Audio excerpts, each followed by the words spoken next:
To begin. Are you watching closely? To begin. Clytus, I'm bored. How to start. What plaything can you offer me today? I'm recording these out of order today. Since bringing the shows back, this one and Groundhog Day Project Minute by Minute, I've been recording this one first and then Groundhog Day because this one comes out at 5 a.m. on Friday and that one comes out at 6 a.m. on Friday. But I wanted to get to this one last because I wasn't sure where it would go. I did write myself a note for this episode last night because I didn't have a specific thing to talk about. I'll talk a little bit about death, and the progress because it's interesting. Well, first realization, actually. No one listens to this show. And that's okay. That's not necessarily the point. I mean, putting the episodes out there feels like I want an audience, and I'd love it if people listened and cared. But they can listen and care later. I'll tell you about a dream I once had at the end of the show. First an update. I keep saying first. Can't say first for all these things. This is what I tell my students. Transitions have to be specific. First, I'm going to talk about this.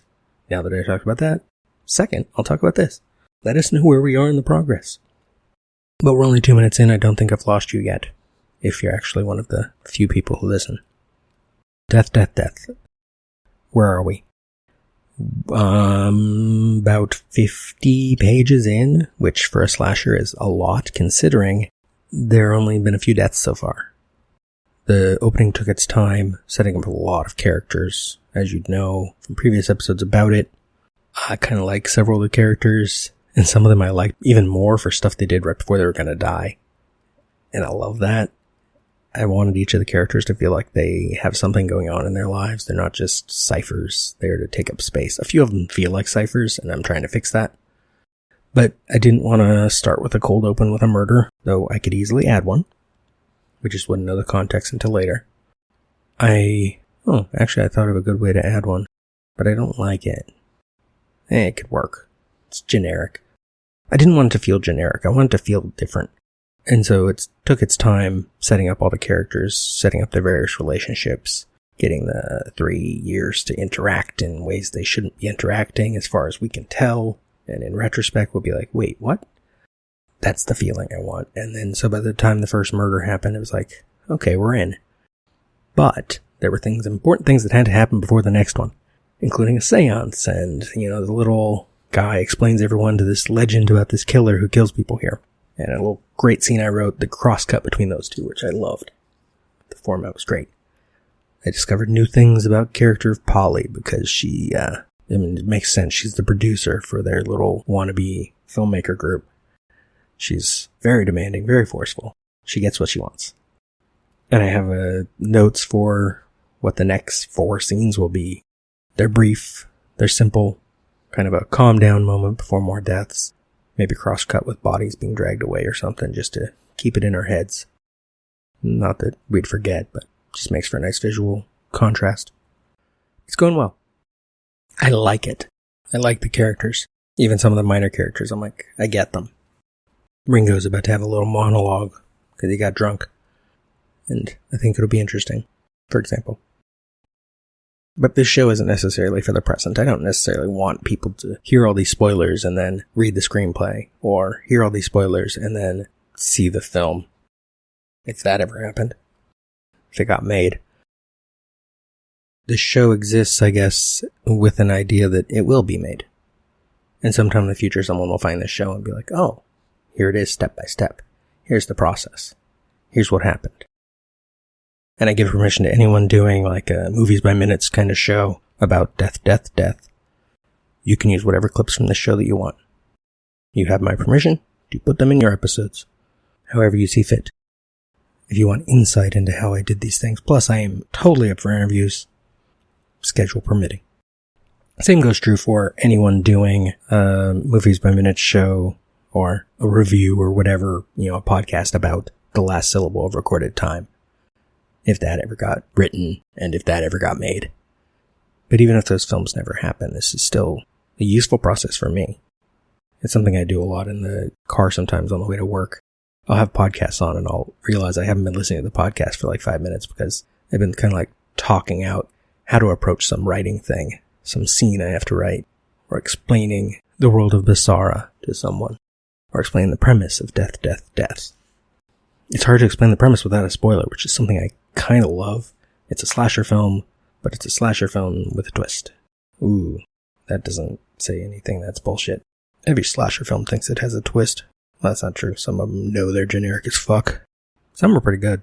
Some suck. Anyway, I've been watching a lot of them lately, you know that. But, finally, I'll tell you about the dream I had years ago when I was trying to write. I completed my first novel. It was December 96 to January 97, right? Yeah, it wasn't 95 to 96, 96 to 97. So I was 20. I had written several unfinished things, several short stories over the years. I believe many episodes ago, I read the Black Lion excerpt, which I wrote in like 4th grade. It was so melodramatic and silly and stupid, and only like 4 pages long. But I kind of love it. In the 90s, when I was writing multiple novels, more short stories, actually finishing things now, my goal wasn't to be a best-selling author. I didn't care about that. What I liked, because I frequented a lot of used bookstores and bought a lot of books, many of which I would never read. Many of which have been thrown away since. Oof. I know that's horrible to hear for some people. But they take up space. So much space. I still have several bookshelves of books, and that's after getting rid of so many. Like, I didn't need all the Indiana Jones novels. I don't mean novelizations of the movies. I mean all the novels they wrote of extra adventures of Indiana Jones. I read none of them. I read the novelization of The Last Crusade, and then proceeded to buy every Indiana Jones book that came out. In the 90s, I was buying every Star Wars book that came out. I did read all those up until Crystal Star. Well, Crystal Star is the one that pissed me off. I think I read a couple after that. But then I was like, yeah, I don't need to read these anymore. But why? Done with fish. I wish I had. I wish I'd read the new Thrawn novels. Stuff like that. But anyway, frequenting used bookstores. My dream as a writer was that someday someone like me would be in a used bookstore looking for a copy of one of my books. It's a note I put in, since you've been hearing about this also, for Choose Two Rabbits, that Lee has a favorite author. He reads a lot. I think I want to make the name a little more fantasy sounding and not so generic, but at the moment it's Anne Lockwood. That might even be a real author. I don't know why I put that. But he occasionally goes to used bookstores to try to find a first edition of one of her books, because he has a whole set of every book she's written. And it's just this extra little thing, like maybe someone could use that as a bribe sometime, where they're like, I know who's got a first edition of that, and they're going to use it for him. And it's a book, and it's so much more impressive than using money. But that was my thing, is I didn't want to be best-selling when I wanted to make movies. I didn't want to make like giant blockbusters that everyone would, they'd be beloved, and I mean, that'd be great. But that's not the point. I want to write things that matter to someone. I want to make podcasts that matter to someone. When I wrote my blog, I didn't necessarily care that it had a big audience. I just liked that it had a dedicated audience. A few years ago, before my autistic burnout had me drop all of my podcasts for a little while. And only now coming back, really. And there will be a new season of 50v20, probably under a new title. I'll let you know. I was fairly well known around Movies by Minute circles. When I went to the Movies by Minute get-together in Portland, there were people there that wanted to meet me and talk to me. There were people who have become kind of my best friends / acquaintances online, that even in person we had interesting conversations. And that burnout made me lose track of a few of them, and lose track of shows where people weren't contacting me to be guests anymore, and that's okay.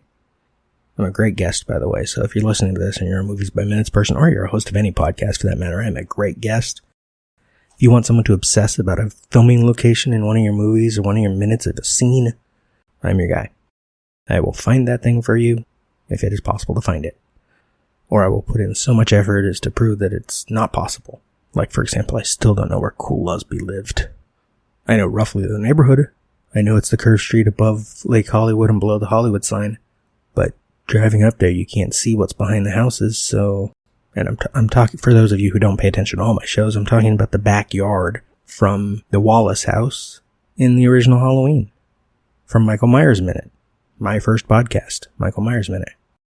It's one of the things I never figured out is where they filmed that. I knew what it was. It was Gillespie's garage and Gillespie's yard.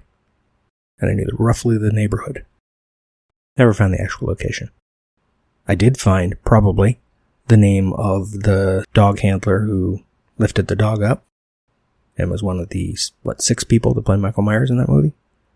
And that was a fun search, going back and finding who was active in dog training in films, because they didn't credit a dog trainer in the end credits, and so I had to figure out who it would be, who was it likely to be, and then, based on who it was likely to be, were they busy working on something else at the time? And so I narrowed it down. I never did find out, though, one more negative and then one more positive. I never figured out who played Michael Myers' mother in the opening. She has no line, she is not credited, and she is not someone that has, as far as I know, ever gone to, horror conventions. She might have just been someone who was in the crew. They just need someone to stand in. I don't know. I did find the specific homemade outfit costume pattern for Tommy Doyle's astronaut costume, including specifically noticing that the helmet that goes with his costume, which is quite flexible so doesn't stand out, is seen in the movie. It's on the couch. Remember as a kid, I think I thought he was dressed as Luke Skywalker. But no. It was an astronaut. You can read the one tag on his thing, and a nice copy of the film it says astronaut. I never did get my 4K or whatever copy of the movie, so I don't know whether you can really make out the other patch that's on his outfit. That I think I found some possible patches it could have been, but it's so blurry in most copies it's hard to tell. That's the kind of thing I'll obsess about, if you need someone to obsess. That's why Death, Death, Death includes, all the characters' names are named after real people, and there are specific references to how they die in How They Die. Or how they died in How They Die. Ringo has a gold watch, because the person he's named after had a gold watch. Frenchie dies in the water because she's named after someone who died in the water. Spoilers. Nah, this is for spoilers. This is for spoilers for people in the future, so hello future people. If I'm still around, and you're listening to this because you're doing research on a movie that actually happened, or a book that actually got published, I'm up for interviews. You can contact my publicist, or you can just find me on social media, Robert E.G. Black, on pretty much anything. I'm tempted to end the show, put it on hiatus till there's something worth talking about. But as long as the episodes are pretty short, I figured out a way to edit quickly, and it's been okay. The hard part is finding time. And in a few weeks, my time's going to get even less, because I have an 8-week class starting in April. It's in the morning. 4 days a week, I think it is. So it's going to fuck with my schedule for everything else.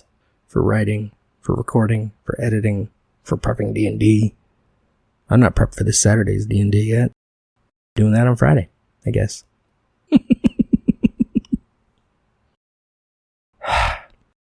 My spare time has a schedule. It has to. If you can relate, and you're listening, I see you. Cut.